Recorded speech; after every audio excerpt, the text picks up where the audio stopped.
ઓમ શ્રી ગણેશાય નમઃ. જય શ્રી કૃષ્ણ મિત્રો. આજે આપણે રવિવારની સૂર્યનારાયણની કથા સાંભળીશું. ઓમ આદિત્યાય વિદ્મહે દિવાકરાય ધીમહિ તન્નો સૂર્ય પ્રચોદયાત. હે સૂર્યદેવ, હું તમારી પૂજા કરું છું. તમે મને જ્ઞાનના પ્રકાશથી પ્રકાશિત કરો છો. દિવસના નિર્માતા મને જ્ઞાન આપો. હે સૂર્યદેવ, તમે મારા મસ્તકને શાંતિ આપો. સૂર્ય ભગવાનની જય. પ્રિય ભક્તો, સ્કંદ પુરાણમાં સાફ લખ્યું છે કે જે મનુષ્ય વિષ્ણુ ભગવાન, શિવજી, દુર્ગા માં, સૂર્યદેવ અને શ્રી ગણેશ આ પાંચેય દેવતાની આરાધના કરે છે એને કોઈ પણ પ્રકારથી ભય નથી રહેતો. એ સ્વર્ગનો અધિકારી બને છે. ધનના સ્વામી અને પુત્ર પ્રાપ્તિથી ભાગ્યશાળી બને છે. તો આજે આપણે એ જ 5 દેવી દેવતાઓમાંથી પ્રમુખ દેવતાઓની કલ્યાણકારી કથા સાંભળીશું, જેમાં જીવન જ્યોતિ પ્રદાન કરવાની, મનુષ્યમાં ઉર્જા જીવન દેવા વાળા સૌભાગ્ય આરોગ્યના દેવતા સૂર્ય ભગવાનની કથા સાંભળીશું અને જગતના પાલન કરતા, ધન લક્ષ્મી શુભતા પ્રદાન કરનારા પ્રભુ શ્રી વિષ્ણુની પરમ આનંદમય કથા સાંભળીશું. પ્રિય ભક્તો, બધા જ સુખની પ્રાપ્તિ માટે સાંભળીએ આજની પાવન પૌરાણિક કથા. જેટલા પણ ભક્તગણ આ કથા સાંભળી રહ્યા છે તે એક લાઈક જરૂર કરી દેજો, જેથી ભગવાનની કૃપા આપણા પણ સદા વરસી રહે. અને આ કથા સારી લાગે તો મિત્રો લાઈક અને શેર પણ જરૂર કરજો. આપણા થકી બીજા પણ કથા સાંભળશે અને આપણને પુણ્ય મળશે. જય સૂર્યદેવ. કથા આ પ્રકારે છે. પ્રાચીન સમયની વાત છે. એક ગામમાં એક બ્રાહ્મણ રહેતા હતા. એ સૂર્યદેવના મોટા ભક્ત હતા. એ રોજ સવારે સૂર્ય ઉદય પહેલા ઉઠીને નહાતા હતા અને સૂર્ય ભગવાનની કથા કહેતા હતા, સાંભળતા હતા અને સૂર્યદેવને અર્ધી પણ આપતા હતા. આ બધામાં તેને બહુ મોડું થઈ જતું હતું અને એ વધારે કામ કરી શકતા ન હતા, જેના કારણે એને તેની પત્ની બહુ જ બોલતી હતી, બહુ જ ખીજાતી હતી અને સમાજવાળા પણ તેને નકામો કામચોર કહેતા હતા. એક દિવસ એ વધારથી હેરાન થઈને એ બ્રાહ્મણ બજારમાંથી પૂજાની સામગ્રી લઈને જંગલમાં ચાલ્યા ગયા. ત્યાં એક સૂકી નદીના કિનારે એક સુકાયેલું પીપળાનું ઝાડ હતું. ત્યાં બ્રાહ્મણ સૂર્ય ભગવાનની કથા કહેવા લાગ્યા અને તેમની પૂજા કરવા લાગ્યા. અને એ નદીમાં એક જગ્યાએ થોડું એવું પાણી હતું, તો એમાંથી થોડું પાણી લઈને એ સૂર્યદેવને સમર્પિત કરે છે.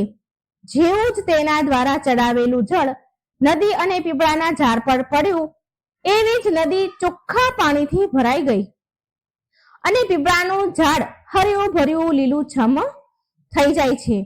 ત્યારે સૂર્યદેવ એ નદીના જળમાં પ્રગટ થયા અને કહે છે કે હે બ્રાહ્મણ, માંગ, તને શું જોઈએ છે, માંગ. બ્રાહ્મણ આ સાંભળીને ગભરાઈ ગયો. વિચારવા લાગ્યો કે આ અવાજ શું કોઈ ભૂત પ્રેતનો તો નથી ને? આ સાંભળી બ્રાહ્મણ ત્યાંથી ભાગી ગયો. ત્યારે એ ઘરે જઈને બધી જ વાત તેની પત્નીને કહે છે. ત્યારે એની પત્ની સમજી ગઈ કે સૂર્ય ભગવાને દર્શન આપ્યા છે એમને. બ્રાહ્મણની પત્ની તેને સમજાવે છે અને કહે છે કે સૂર્યદેવ તમારાથી પ્રસન્ન થઈને તમને વરદાન આપવા આવ્યા હતા, તમને વરદાન આપવા માંગે છે. ત્યારે તો તેમણે પ્રગટ થઈને તમને કઈ માંગવાનું કહ્યું? ત્યારે બ્રાહ્મણ તેની પત્નીને કહે છે કે હું વરદાનમાં શું માંગુ, કહો. તો એની પત્ની બોલી કે થોડા શબ્દોમાં જેટલું બની શકે તેટલું માંગી લેજો. ને બ્રાહ્મણને સૂર્ય ભગવાન પાસે એ માંગવાનું કહે છે. એના પતિને એવું કહે છે કે મારા મહેલની અંદર સોનાના પારણામાં પર પૌત્રને દાસીઓ દ્વારા ખવડાવતા મારી આંખોથી હું જોઉં, આવું માંગવાનું બ્રાહ્મણની પત્ની બ્રાહ્મણને કહે છે. પ્રિય ભક્તો, હવે એ બ્રાહ્મણ ફરી એ જ જંગલમાં બીજે દિવસે જાય છે અને સૂર્ય ભગવાનની વાર્તા કહે છે. ત્યાં ભગવાન સૂર્ય ફરી પ્રગટ થાય છે અને બ્રાહ્મણને વરદાન માંગવા કહે છે. ત્યારે બ્રાહ્મણ તેની પત્ની દ્વારા કહેલ શબ્દો સૂર્ય ભગવાનને કહે છે કે મારા સોનાના મહેલમાં, સોનાના પરણામાં પરપૌત્રને દાસી દ્વારા ખવડાવતા જો.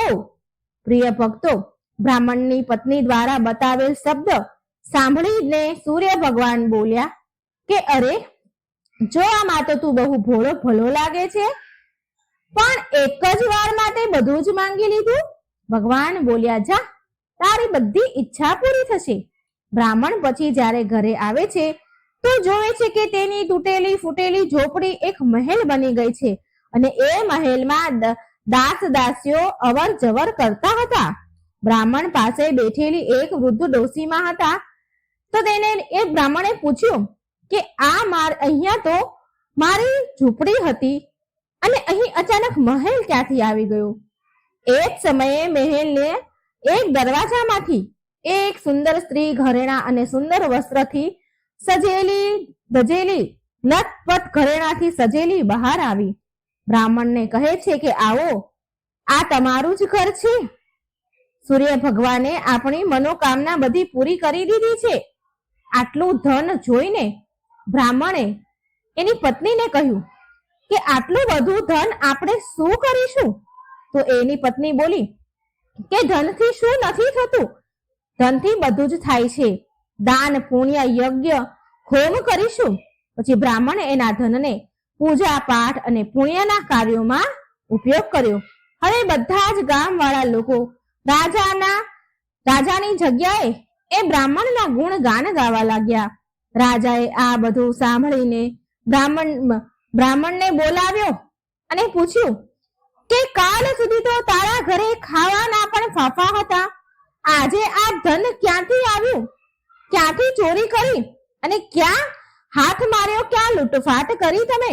બ્રાહ્મણ બોલ્યા કે આ બધું તો સૂર્ય ભગવાનની કૃપાથી અને તેની કથા વાર્તા સાંભળવાના કહેવાનું ફળ છે. પ્રિય ભક્તો, એ રાજાને પણ કોઈ પુત્ર ન હતો. તેણે સૂર્ય ભગવાનની કથા આરાધના કરવાની શરૂ કરી દીધી અને કથા કહેવા સાંભળવા લાગ્યા. અને આ પ્રકારે સૂર્યદેવે રાજાને એક સુંદર પુત્ર આપ્યો અને એનો પરિવાર સુખથી ભરાઈ ગયો. જય સૂર્યનારાયણ. હે સૂર્ય ભગવાન, તમારા ભક્તોનું કલ્યાણ કરજો. ઓમ નમો ભગવતે વાસુદેવાય. મિત્રો, હવે આપણે સાંભળીશું સૂર્યદેવ અને એક વૃદ્ધ ડોસીમાની કથા. એક ડોસીમાં હતા. એનો એક સરળ નિયમ હતો. દરેક રવિવારે સવારે સ્નાન કરી પરવારે અને પાડોશીની ગાયનું છાણ લાવીને ઘરને લીપી નાખે અને પછી ભોજન તૈયાર કરતા હતા અને ભગવાનને ભોગ લગાવતા હતા અને પછી જ પોતે ભોજન ગ્રહણ કરતા હતા. આવું વ્રત કરવાથી એનું ઘર ધન ધાન્યથી અને આનંદથી પૂર્ણ હતું. આવી રીતે થોડા દિવસ વીતી જવા પર એની પાડોશણ વિચારવા લાગી. એ વિચાર કરતી હતી કે આ ડોસી હંમેશા મારી ગાયનું છાણ લઈ જાય છે, માટે એ સ્ત્રી એની પાડોશણ જે હતી એની ગાય ઘરની અંદર બાંધવા લાગી. ડોસી માને છાણ મળતું હવે બંધ થઈ ગયું. રવિવારનો દિવસ આવ્યો, માટે રવિવારના દિવસે એના ઘરને એ લીપી ના શક્યા. માટે ના તેણે એ દિવસે કઈ ભોજન બનાવ્યું અને ના ભગવાનને કોઈ ભોગ ચડાવ્યો, ભોગ લગાવ્યો તથા પોતે પણ ભોજન ન કર્યું. આ પ્રકારે તેણે નિરાહાર વ્રત કર્યું. રાત થઈ ગઈ અને ડોસીમા ભૂખ્યા સૂઈ ગયા. રાતમાં સૂર્ય ભગવાને ડોસીમાને સપનામાં દર્શન દીધા અને ભોજન બનાવવાનું અને ભોગ ન લગાવવાનું કારણ પૂછ્યું. ડોસીમા બોલ્યા, ભગવાન, આજે મને ઘર લીપવા માટે ગાયનું છાણ નથી મળ્યું, જેનાથી મારું ઘર શુદ્ધ નથી થયું, એટલે મેં જમવાનું બનાવ્યું નથી અને ના તમને મેં ભોગ લગાવ્યો છે, ના હું ભોગ લગાવી શકી. તો સૂર્યદેવ બોલ્યા, માતા, હું તમને એવી ગાય આપું છું કે જેનાથી બધી ઈચ્છા તમારી પૂરી થશે, કારણ કે તમે હંમેશા રવિવારે ગાયના છાણથી ઘર લીપીને ભોજન બનાવીને મને ભોગ લગાવો છો, ભોજન કરાવો છો અને પછી જ તમે ભોજન કરો છો.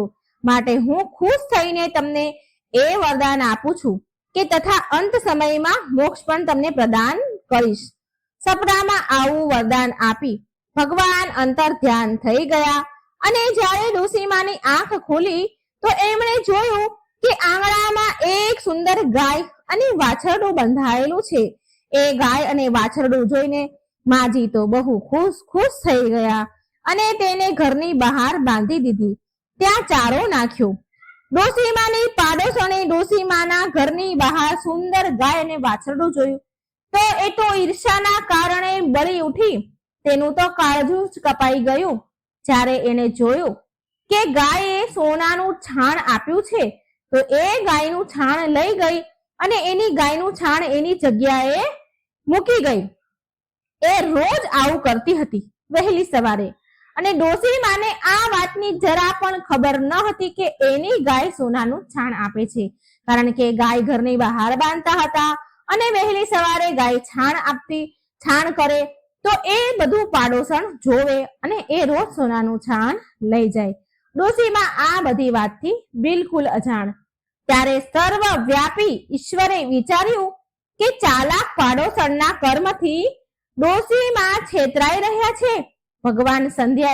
ભગવાને સૂર્યદેવે સંધ્યા સમયે એમની માયાથી બહુ જોરમાં વાવાઝોડું કર્યું, ફેંક્યું. ડોસીમાએ અંધારાના ડરથી તેમની ગાયને ઘરની અંદર બાંધી દીધી. બીજા દિવસે સવારે ઉઠ્યા તો તેમણે જોયું કે ગાયે ઘરમાં સોનાનું છાણ આપ્યું છે તો એમને આશ્ચર્યની સીમા પાર ન રહ્યું અને એ રોજ હવે ગાયને ઘરની અંદર જ બાંધવા લાગ્યા. હવે આ બાજુ પેલી બળેલી ઈર્ષાળુ પાડોશણ જોવે છે કે ડોસીમા ગાયને ઘરની અંદર બાંધવા લાગ્યા છે અને એનું સોનાનું છાણ લેવાનો દાવ હવે ચાલી નથી રહ્યો તો બળી ગઈ ઈર્ષા થવા લાગી. પછી તેણે પાડોશણે એક યોજના બનાવી. પાડોશણે તે રાજ્યના રાજા પાસે જઈને કહ્યું કે મહારાજ, મારી પાડોશમાં એક ડોસીમા છે ને, એની પાસે એક એવી ગાય છે જે તમારા રાજાને યોગ્ય છે. તે રોજ સોનાનું છાણ આપે છે.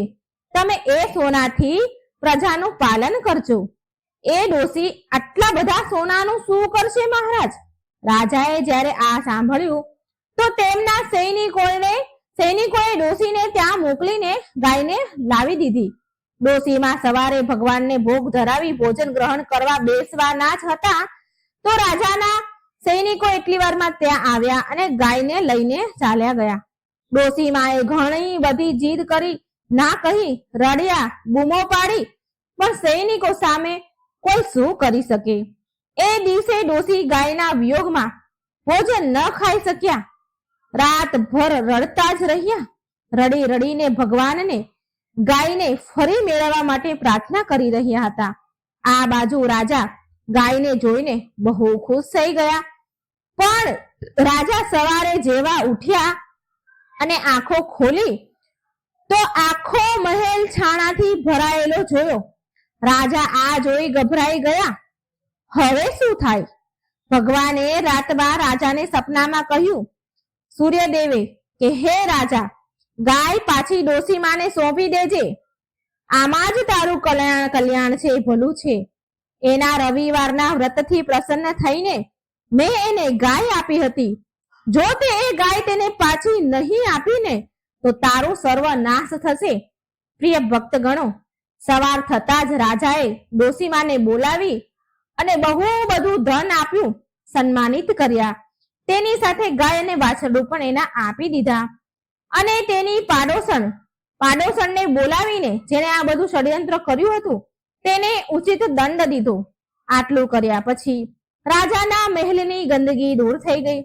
એ દિવસે રાજાએ નગરવાસીઓને આદેશ આપ્યો કે રાજ્યની તથા પોતાની સમસ્ત મનોકામનાની પૂર્તિ માટે રવિવારે વ્રત કરવું. રવિવારનું વ્રત કરવાથી નગરના લોકો સુખી જીવન જીવવા લાગ્યા. કોઈ પણ બીમારી તથા પ્રકૃતિનો પ્રકોપ તેમના પર થતો નહીં. બધી પ્રજા સુખી રહેવા લાગી. એકવાર પ્રેમથી બોલો, જય સૂર્ય ભગવાન, જય સૂર્યનારાયણ. હે સૂર્યદેવ, જેવું તમે ડોસીમાને આપ્યું એવું જ તમારા બધા જ ભક્તોને આપજો તથા કથા કહેનાર, સાંભળનાર, હોકારો ભરનાર બધાને જ આપજો. પ્રિય ભક્તો, હવે તમે સાંભળશો વિષ્ણુ ભગવાનની કલ્યાણકારી સુખ સંપત્તિ દેનારી કથા. એક નગરમાં એક રાજા રહેતા હતા. એ રાજાને 7 દીકરી હતી. તેના રાજ્યમાં પ્રજા બહુ સુખી હતી. રાજ્યમાં પ્રજાને કોઈ તકલીફ ન હતી. એક દિવસ રાજાને એક વિચાર આવ્યો કે રાજાએ તેની 7 દીકરીઓને બોલાવી અને બધી જ દીકરીને કહ્યું, બેટા, તમે કોનું ખાવ છો? કોનું દીધેલું ખાવ છો? કોના ભાગ્યનું ખાવ છો? રાજાની 6 દીકરીઓએ જવાબ આપ્યો કે પિતાજી, અમે તો બધું તમારું દીધેલું જ ખાઈએ છીએ અને તમારું દીધેલું પહેરીએ છીએ. રાજાની 7મી દીકરી, જે ભગવાન વિષ્ણુની ભક્ત હતી, પરમ ભક્ત હતી અને એ સૌથી નાની હતી, તો એ બોલી, પિતાજી, હું તો ભગવાનનું દીધેલું ખાઉં છું. આ સાંભળી રાજા ઘણા ગુસ્સે થયા. તેણે કહ્યું, બધાને હું ખવડાવું છું અને તું એમ કહે છે કે હું ભગવાનનું ખાઉં છું? રાજાએ તેની 6 દીકરીના વિવાહ રાજઘરોમાં કરાવ્યા, રાજાઓ સાથે કરાવ્યા. પણ રાજાએ તેની 7મી, જે સૌથી નાની દીકરી હતી, તેના વિવાહ એક ગરીબ લાકડા કાપનાર સાથે કર્યા. તે રોજ જંગલમાં લાકડા કાપવા જતો હતો. એ કોઈ કારણવશ બીમાર પડી ગયો હતો અને એ લાકડા કાપનાર એક કદમ પણ ચાલી શકતો ન હતો. એક કદમ આગળ ચાલી ન શકતો હતો, એટલો બીમાર હતો. આટલી દયનીય સ્થિતિ તેની થઈ ગઈ હતી. આવા ગરીબ લાકડા કાપનાર સાથે રાજાએ તેની નાની 7મી દીકરીના લગ્ન કરાવી દીધા. રાજાએ તેની નાની દીકરીને કહ્યું કે તું તો એમ કહેતી હતી ને કે હું તો ભગવાનનું દીધેલું ખાઉં છું, તો તું હવે એનું દીધેલું જ ખા. એ છોકરી ભગવાન વિષ્ણુની પરમ ભક્ત હતી. ભગવાનની ઈચ્છા સમજી ખુશી ખુશી ગરીબ લાકડા કાપનાર સાથે વિદાય થઈ રહેવા લાગી. એ રાજાની રાજકુમારી રોજ જંગલમાં લાકડા કાપી બજારમાં વેચે અને એ જે પૈસા મળે તો એ પૈસાથી એના પતિની દવા અને ભોજનનો સામાન અને ભગવાનની પૂજાની સામગ્રી લાવતી. અમુક દાન માટે વસ્તુ પણ લાવતી. જે કમાય એમાં બચાવીને લાવે. કમાવું તો એને જ પડે, કારણ કે તેનો પતિ તો બીમાર હતો. એક કદમ ચાલી શકે તેવી એની સ્થિતિ ન હતી. માટે આ રાજાની 7મી નાની દીકરી રોજ લાકડા કાપવા જતી અને જે કંઈ પૈસા મળે એ વેચી અને બધું લાવે. લાકડા કાપનારની પત્નીએ જંગલમાં એક રહેવા માટે ઝૂંપડી બનાવી દીધી હતી. એ ઝૂંપડીમાં બંને રહેવા લાગ્યા. એ છોકરી બહુ દયાળુ હતી. એ રોજ ભગવાન વિષ્ણુની પૂજા અર્ચના કરતી હતી અને તેની સાથે ભગવાન શિવની પૂજા પણ કરતી હતી. એ જ કુટિયામાં ઝૂંપડીની બાજુમાં એક નાગની જોડી રહેતી હતી. તે લાકડા કાપનારની પત્ની, રાજાની દીકરી, રોજ નાગના રાફડા પાસે દૂધ મૂકતી હતી. એ નાગ રોજ દૂધ પીતો. બંને નાગની જોડી દૂધ પીતા હતા. મિત્રો, કહેવાય છે કે જે પણ ભક્ત ભગવાન શિવની પૂજા કરે છે અને ભગવાન વિષ્ણુની નિંદા કરે છે એને કોઈ પણ પ્રકારનું સુખ નથી મળતું. અને જે ભક્ત ભગવાન વિષ્ણુની પૂજા કરે છે અને ભગવાન શિવની નિંદા કરે છે તેને પણ કોઈ પ્રકારનું સુખ નથી મળતું. ઉપરથી એને દુઃખ ભોગવવું પડે છે. શિવજી અને વિષ્ણુ ભગવાન એકબીજાને પૂરક છે. આ વાતને એ કન્યા બહુ સારી રીતે જાણતી હતી. તો પ્રિય ભક્તો, એ નાગ કોઈ સાધારણ નાગ ન હતો, પણ ભગવાન શિવ સ્વરૂપી ઈચ્છાધારી નાગ હતા. એક દિવસ એ નાગે વિચાર્યું કે આ દીકરી બહુ દયાળુ છે તથા ગરીબ પણ છે, આની મદદ કરવી જોઈએ. એક દિવસ ભગવાનની પ્રેરણાથી એ નાગે લાકડા કાપનારની પત્નીના સપનામાં આવીને કહ્યું કે હે પુત્રી, કે જે સ્થાન પર તું દૂધનો વાટકો મૂકે છે એ સ્થાનને ખોદજે, તને બહુ બધી અપાર સંપત્તિ મળશે. એ સંપત્તિથી તું બધાનું ભલું કરજે, પણ એક વાતનું ધ્યાન રાખજે કે કોઈ પણ વ્યક્તિ તારા દ્વાર પરથી ભૂખ્યો ન જાય. લાકડા કાપનારની પત્ની સવારે ઉઠી અને જે સ્થાન પર નાગની જોડી રહેતી હતી એનાથી થોડે દૂર ખોદવાનું શરૂ કરી દીધું અને તેનું તો ભાગ્ય જ પલટી ગયું, બદલાઈ ગયું. તેને એટલું ધન મળ્યું, એટલું સોનું મળ્યું કે એ ધનથી એણે એક મહેલ બનાવી લીધો.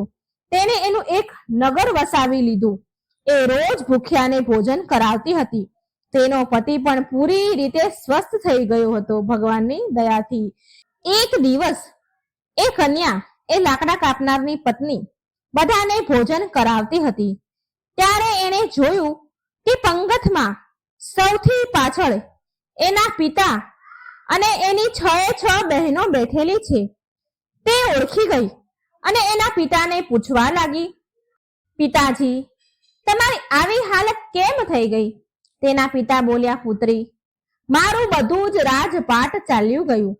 તારી આ 6 બહેનોના પતિઓએ ધક્કા મારીને રાજ્યની બહાર કાઢી મૂક્યો મને. હવે અમારા બધાની આ દશા થઈ છે કે અમારે ભિક્ષા માંગીને ખાવું પડે છે, ભિક્ષા માંગીને અમારે અમારું પેટ ભરવું પડે છે અને એટલા માટે અમે તારા દરવાજે ખાવાની પંગતમાં બેઠા છીએ. પ્રિય ભક્તો, એ બધાની આવી દશા જોઈ લાકડા કાપનારની પત્નીએ તેના પિતાને તેની 6 બહેનોની મદદ કરી. પછી તેણે એના પિતાને કહ્યું કે જોયું ને પિતાજી, મેં કહ્યું હતું ને, આપણે બધા જ ભગવાનનું લીધેલું ખાઈએ છીએ. આપણે બધા જ આ જગતના પાલન કરતા ભગવાન વિષ્ણુના આશ્રય પર એની કૃપાથી તેમનું આપેલું ખાઈએ છીએ. તેના પિતા બોલ્યા, હા બેટા, તે સાચું કહ્યું હતું. હવે મને પણ વિશ્વાસ થઈ ગયો છે કે આપણે બધા ભગવાનનું દીધેલું જ ખાઈએ છીએ. એકવાર પ્રેમથી બોલો, જય શ્રી હરિ વિષ્ણુ ભગવાનની જય. ઓમ નમઃ શિવાય. હે ભગવાન વિષ્ણુ, જેવું તમે રાજાની નાની દીકરીને ફળ દીધું, જેવી કૃપા તમે એના ઉપર કરી, એવી આ કથા કહેનાર, સાંભળનાર અને હોકારો ભરનાર પર કરજો. જય શ્રી હરિ. મિત્રો, હવે સૂર્યનારાયણના 12 નામનું આપણે જપ કરીશું. ઓમ મિત્રાય નમઃ, ઓમ રવૈયે નમઃ, ઓમ સૂર્યાય નમઃ, ઓમ ભાનવે નમઃ, ઓમ ખગાય નમઃ, ઓમ પુષ્ણે નમઃ, ઓમ હિરણ્ય ગર્ભાય નમઃ, ઓમ મારીચાય નમઃ, ઓમ આદિત્યાય નમઃ, ઓમ સાવિત્રે નમઃ, ઓમ અકારાય નમઃ, ઓમ ભાસ્કરાય નમઃ.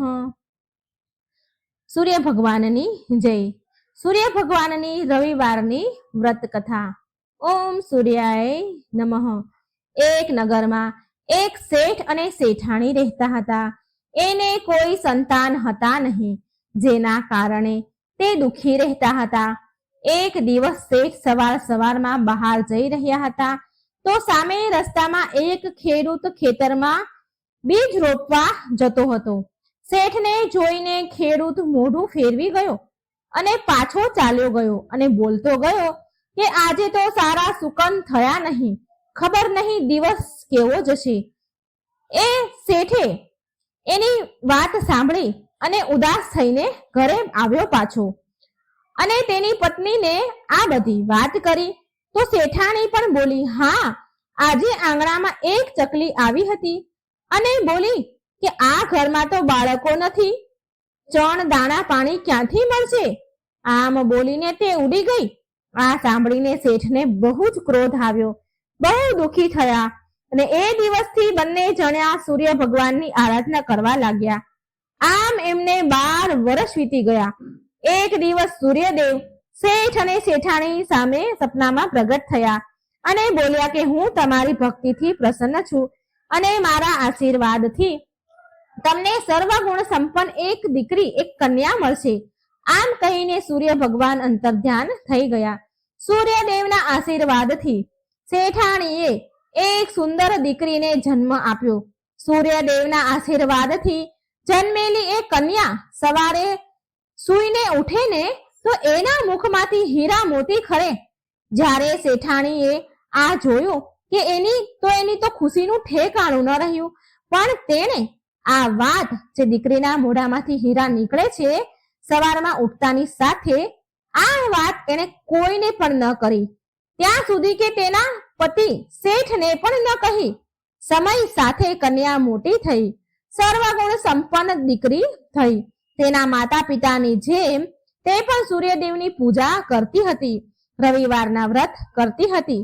શેઠ એની દીકરી માટે વર શોધવા લાગ્યા ત્યારે તેની પત્ની બોલી કે મારે એવો નિયમ છે કે મારી દીકરીનું મુખ જોઈને જ દિવસની શરૂઆત હું કરું છું, માટે હું એના લગ્ન એક એવા છોકરા સાથે કરીશ જે ઘર જમાઈ બનીને આપણી સાથે રહે.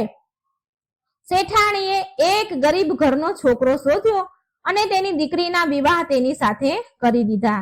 શેઠાણીએ એના નિયમની વાત એને કહી અને બોલી કે તે રોજ એની દીકરીને ઉઠાડવા માટે આવશે. જમાઈ બોલ્યો, ઠીક છે માં, પણ જમાઈને હવે રોજ તેની દીકરીને ઉઠાડવા આવે એ એને ગમતું ન હતું, એને ખરાબ લાગતું હતું. પણ તે છોકરી બોલતી કે આ મારા પ્રત્યે મારી માનો પ્રેમ છે, મને બહુ પ્રેમ કરે છે મારી માં. એક દિવસ શેઠાણી તેની દીકરીને ઉઠાડવા જલ્દી ન જઈ શકી, મોડું થઈ ગયું. તો એ દિવસે એ છોકરીના વરે તેની પત્નીના મુખ પાસે હીરા પડેલા જોયા તો એ બધી જ વાત સમજી ગયો.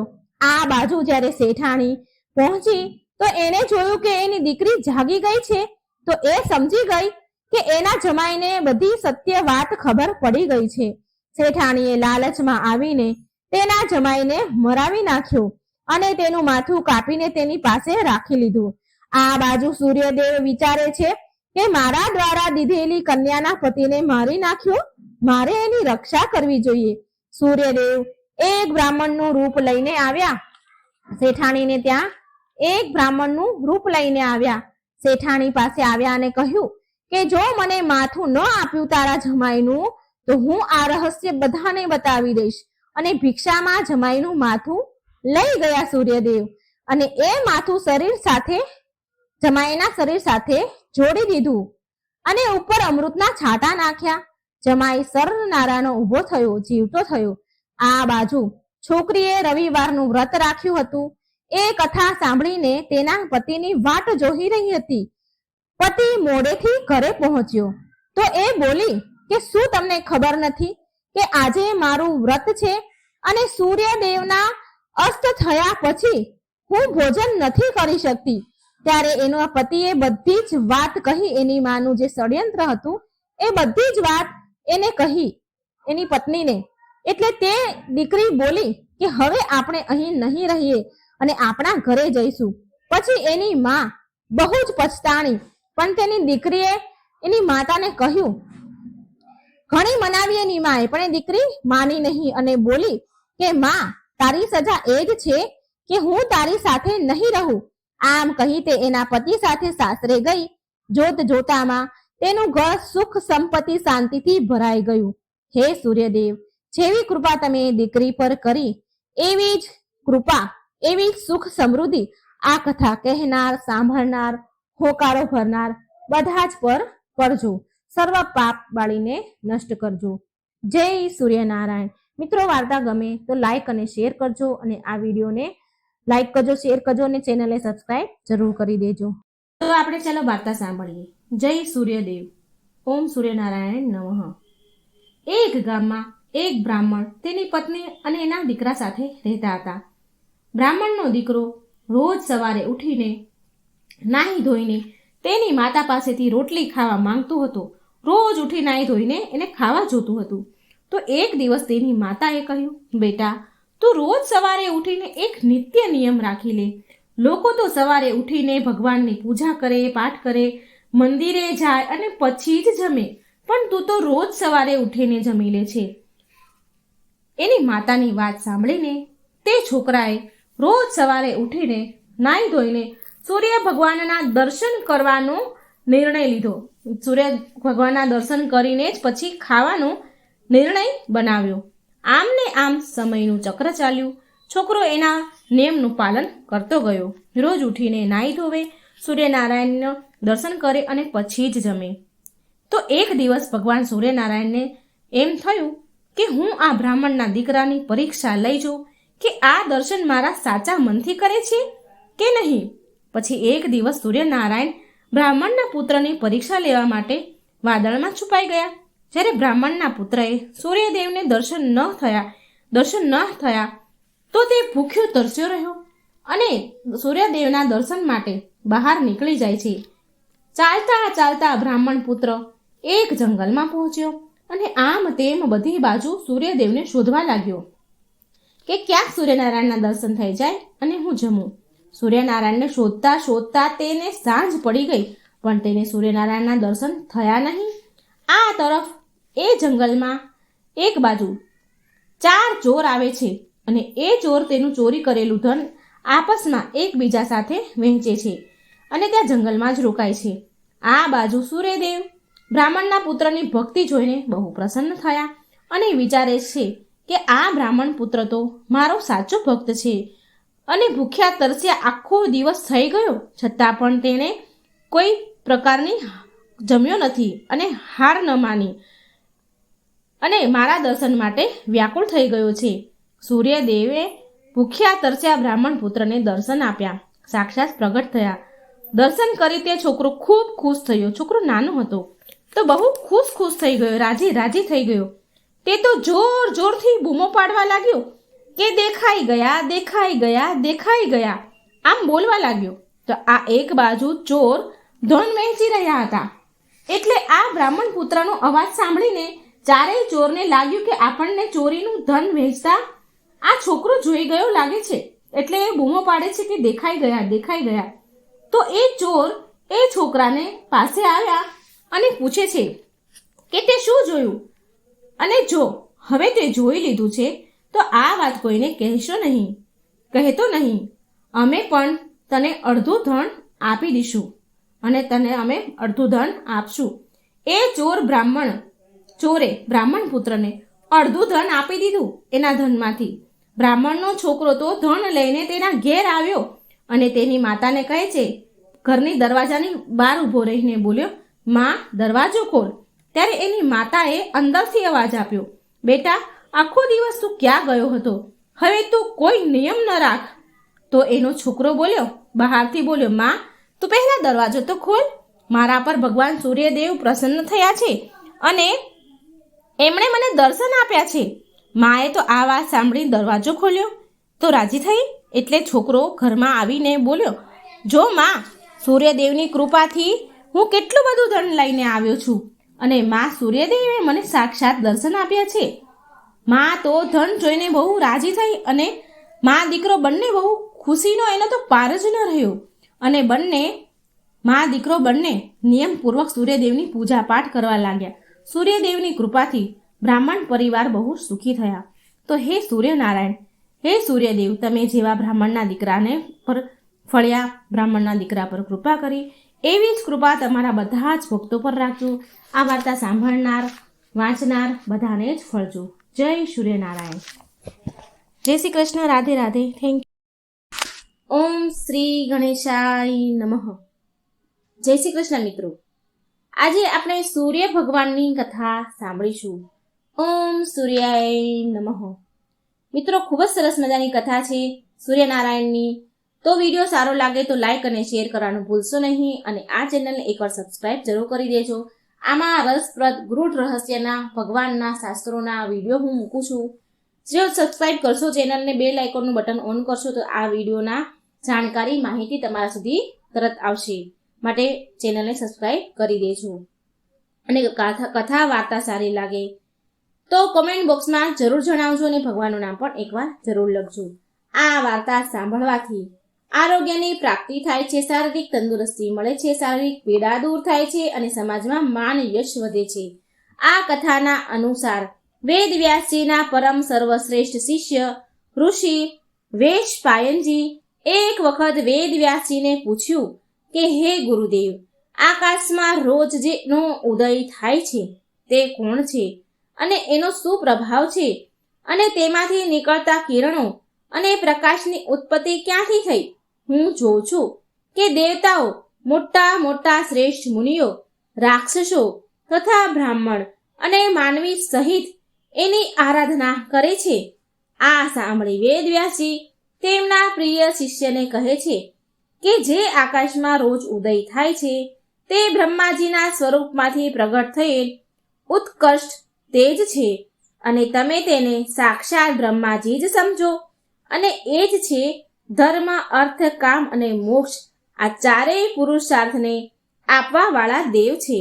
નિર્મળ કિરણોથી સુશોભિત આ જે તેજ છે તે પહેલા અત્યંત પ્રચંડ અને અસહનીય હતું, જેને સહન કરી શકાય નહીં એવું હતું. આ જોઈ અને તેની પ્રખર કિરણોથી પીડિત મૃત્યુલોકમાં ધરતીલોકના બધા લોકો આમ તેમ ભાગવા લાગ્યા, છુપાવા લાગ્યા. ચારેય બાજુ સમુદ્ર, મોટી મોટી નદીઓ સુકાવા લાગી. તેમના પ્રચંડ તેજથી વન જંગલ બળીને સુકાવા લાગ્યા. તેટલું પ્રચંડ તેજ હતું તેમનું. માનવ સમુદાય પણ શોકથી આતુર થઈ ગયા. નદીઓ, સમુદ્ર, વનોમાં રહેનારા જીવજંતુ, પ્રાણી મૃત્યુ પામવા લાગ્યા. આવું વિનાશ ભર્યું દ્રશ્ય જોઈને ઇન્દ્ર સહિત બધા દેવતાઓ બ્રહ્માજી પાસે ગયા અને બધી વાત દેવતાઓએ બ્રહ્માજીને કહી. જે વિનાશ થઈ રહ્યો હતો ધરતીલોક પર, આ પ્રચંડ તેજથી જે ત્રાહિમામ થઈ રહ્યું હતું, એ બધું જ બ્રહ્માજીને કહી સંભળાવ્યું. બ્રહ્માજીએ દેવતાઓને કહ્યું કે હે દેવગણો, આ સ્વરૂપ આદિ બ્રહ્મ સ્વરૂપથી જળમાં પ્રગટ થયું છે. આ તેજમય પુરુષ એ બ્રહ્મ સમાન છે. બ્રહ્માજી અને આદિ બ્રહ્મ સ્વરૂપમાં તમે કોઈ અંતર સમજતા નહીં. આ સૂર્યદેવ છે. હું સૂર્યદેવ દ્વારા આ ચરાચર જગતનું પાલન થાય છે. બધાની રક્ષા સૂર્યથી જ થાય છે. આ સૂર્યદેવના પ્રભાવનું હું પૂરેપૂરું વર્ણન નહીં કરી શકું. બધાની રક્ષા કરનારા આ સૂર્યદેવની સમાન બીજું કોઈ નથી. જે મનુષ્યો કે કોઈ પણ સૂર્યદેવની આરાધના કરે છે તો તે મોક્ષ પામે છે. સંધ્યા ઉપાસનાના સમયે બ્રહ્મપિતા બ્રાહ્મણ તેમની ભુજાઓ ઉપર ઉઠાવીને આ સૂર્યદેવની આરાધના કરે છે, જેના ફળ સ્વરૂપ સમસ્ત દેવતાઓ દ્વારા બ્રહ્માજી પૂજાય છે. બ્રહ્માજી કહે છે કે આ ભૂતલ ધરતીલોક પર જે પતિત અને એઠું ખાનારા જે મનુષ્ય છે એ પણ ભગવાન સૂર્યના કિરણોને સ્પર્શથી પવિત્ર થઈ જાય છે. સંધ્યાકાળમાં સૂર્ય ભગવાનની ઉપાસના આરાધના કરવાથી બધા જ પાપો નષ્ટ થાય છે. જે લોકો સૂર્યદેવની ઉપાસના કરે છે તે આ લોક પર પરલોકમાં પણ તેને દરિદ્રતા નથી આવતી અને પીડાદાયક રહેતા નથી. બ્રહ્માજી બોલ્યા, વિષ્ણુ, શિવ આદિ દેવના દર્શન બધા લોકોને નથી થતા. ધ્યાન કરવાથી જ માત્ર તેમના રૂપના સાક્ષાત્કાર થાય છે. પણ ભગવાન સૂર્ય દેવતા માનવામાં આવ્યા છે, પણ ભગવાન સૂર્યના પ્રત્યક્ષ દેવતા માનવામાં આવ્યા છે, જેના આપણે દર્શન કરી શકીએ છીએ. બ્રહ્માજીની વાત સાંભળી બધા દેવતા કહેવા લાગ્યા કે હે બ્રહ્માજી, સૂર્યદેવને પ્રસન્ન કરવા માટે પૂજા, આરાધના, અર્ચના, ઉપાસના તો દૂરની વાત છે. સૂર્યદેવના દર્શન તો પ્રત્યકાળની આગ સમાન છે, પ્રલય કાળની આગ સમાન છે. ધરતી લોકના સમસ્ત પ્રાણી, જીવજંતુ તેમના પ્રચંડ તેજના કારણે મૃત્યુ પામી રહ્યા છે. સમુદ્ર, નદીઓ આદિના જળ સુકાઈ રહ્યા છે અને દેવતાઓ પણ તેમનું તેજ સહન નથી કરી શકતા. તો પછી બીજા લોકો કેવી રીતે સહન કરી શકે? સામાન્ય મનુષ્ય, જીવજંતુ એમનો સામનો, એમના દર્શન કેવી રીતે કરી શકે? માટે હે પરમ બ્રહ્મ કૃપાળુ બ્રહ્મદેવ, તમે જ એવી વાત કોઈ કરો, એવી કૃપા કરો કે જેનાથી અમે લોકો ભગવાન સૂર્યના દર્શન, પૂજા, આરાધના કરી શકીએ. બધા જ મનુષ્ય ભક્તિપૂર્વક સૂર્યદેવની આરાધના કરી શકે. આના માટે તમે જ કોઈ ઉપાય કરો. વેદ વ્યાસજી તેના શિષ્યોને કહે છે કે દેવતાઓની આવી વાત સાંભળી બ્રહ્માજી સૂર્યદેવ પાસે ગયા અને સંપૂર્ણ જગતનું કલ્યાણ કરવા માટે બ્રહ્માજીએ સૂર્યદેવની સ્તુતિ કરવા લાગ્યા. બ્રહ્માજી બોલ્યા, હે સૂર્યદેવ, તમે સંપૂર્ણ સંસારની આંખો સમાન છો. તમે સાક્ષાત બ્રહ્મ સ્વરૂપ છો. તમારી સામે જોવું કઠિન છે. તમારી સામે જોવાની શક્તિ કોઈની પાસે નથી. એવું તમારું પ્રચંડ તેજ છે. તમે પ્રલયકાળની તેજસ્વીની અગ્નિ સમાન છો. તમારાથી અન્ન વગેરેનું પાચન અને જીવનની રક્ષા થાય છે. તમારાથી જ ઉત્પન્ન અને પ્રલય થાય છે. એક તમે જ માત્ર સંપૂર્ણ ભુવનના સ્વામી છો. રોગોના નાશ કરનારા તથા દુઃખોનું નિવારણ કરનારા પણ તમે જ છો. આ લોક અને પરલોકમાં સૌથી શ્રેષ્ઠ જાણનાર અને જોવાવાળા પણ તમે જ છો. તમારી સિવાય બીજું કોઈ એવું નીપજે જ નહીં જે બધા લોકોનો ઉપકાર અને ઉદ્ધાર કરી શકે. ત્યારે સૂર્યદેવ બોલ્યા, હે બ્રહ્મપિતા, તમે તો વિશ્વના સ્વામી છો. તમે મને અહીં આવવાનું કારણ જણાવો, હું તેને પૂરું કરીશ. બ્રહ્માજી કહે, હે સૂર્યદેવ, તમારી કિરણ અત્યંત પ્રખર છે. લોકો અને દેવતા, મનુષ્ય, જીવ જંતુઓ માટે પણ અત્યંત અસહનીય છે. તમારું તેજ લોકો અને દેવતાઓ સહન નથી કરી શકતા. હવે તમે જ કોઈ ઉપાય કરો. એવો કોઈ ઉપાય કરો કે તમારું તેજ ઓછું થાય અને લોકો દેવતાઓ પણ તમારા દર્શન કરી શકે, તમારી પૂજા આરાધના કરી શકે. તમારા પ્રચંડ અગ્નિથી ધરતી, લોકના, નદી, સમુદ્ર પણ સુકાય છે. તો તમે જ કોઈ ઉપાય કરો. અને પછી બ્રહ્માજીએ સૂર્ય ભગવાનના કહેવાથી વિશ્વકર્માને બોલાવ્યા અને વિશ્વકર્મા પાસે વ્રજ બનાવડાવ્યું અને પ્રચંડ અગ્નિ જેવું તેજ હતું તે વજ્ર વડે દૂર કર્યું. અને જે પ્રચંડ તેજ દૂર કરાયું તે તેજથી ભગવાન શ્રી વિષ્ણુનું સુદર્શન ચક્ર બનાવ્યું, શંકર ભગવાનનું ત્રિશૂળ, કાળનું ખડગ, કાર્તિકેયનું આનંદ પ્રદાન કરવાવાળી શક્તિ તથા ભગવતી દુર્ગાનું ત્રિશૂળનું પણ તેજથી નિર્માણ થયું. બ્રહ્માજીની આજ્ઞાથી વિશ્વકર્માજીએ સારી રીતે બધા જ જે શસ્ત્રો હતા એને આકાર આપીને તૈયાર કર્યા. અને આ બધા અસ્ત્ર શસ્ત્ર અન્ય પછી પણ બન્યા, બીજા બધા પણ બનાવ્યા અને દેવોને આપ્યા. સૂર્યદેવને 1000 કિરણો બાકી રહી ગઈ. બાકી બધી સૂર્યદેવની કિરણો દૂર કરી દીધી અને માત્ર જે લોકો અને દેવતા તેમનું તેજ સહન કરી શકતા ન હતા તે તેમના દર્શન કરી શકે તેટલું જ તેજ સૂર્યદેવે કરી દીધું, જેથી લોકો એમની પૂજા અર્ચના કરી શકે. પછી બધા દેવતાઓ પ્રસન્ન થયા. જગતને જીવન આપવાવાળા સૂર્યદેવને બધાએ પ્રણામ કર્યા. બોલો સૂર્યનારાયણ ભગવાનની જય. ભગવાન સૂર્યદેવની કૃપા મિત્રો તમારા અને તમારા પરિવાર પર રહે. તમારું ઘર સદા ખુશીઓથી મહેકતું રહે. આવી શુભકામના સાથે તમારો ખૂબ ખૂબ ધન્યવાદ. જય શ્રી કૃષ્ણ. રાધે રાધે. મિત્રો, આ સૂર્યનારાયણની વાર્તા જરૂર સાંભળજો, બીજાને પણ શેર કરજો. સારું આરોગ્ય, સારું તંદુરસ્તી આ વાર્તા સાંભળવાથી મળે છે. તો મિત્રો, વિડીયો શેર કરજો, લાઈક કરજો અને ચેનલને સબસ્ક્રાઈબ કરવાનું ભૂલશો નહીં. જય શ્રી કૃષ્ણ. રાધે રાધે. Thank you.